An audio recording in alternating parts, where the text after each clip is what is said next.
When we look at APM maturity or different kind of APM strategies, there are a variety of options that are available to end users. At the very basic level, you have your planned maintenance, where you do your maintenance based on a calendar, right?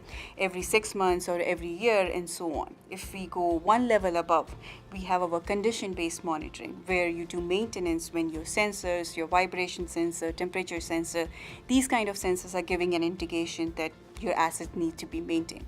We go one level beyond that, then we reach our predictive maintenance, our prescriptive maintenance. And the whole value proposition of predictive analytics is that when an asset is going to fail, because of the data that is flowing through your different sensors, your different historians, you're able to know about that sooner compared to your condition-based monitoring.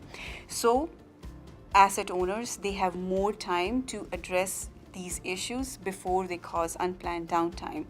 And we go one step beyond that, which is prescriptive analytics, where your algorithms, where your software solutions are telling you what to do if something is going to fail, and how can they address that issue, what are the steps that they can take to address that issue. So definitely we have a variety of options and strategies to choose from.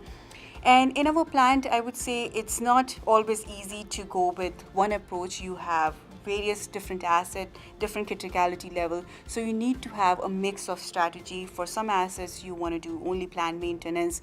For some assets, you want to do only reactive maintenance. And for your highly critical assets, you absolutely want to invest in predictive analytics and prescriptive analytics type of technologies.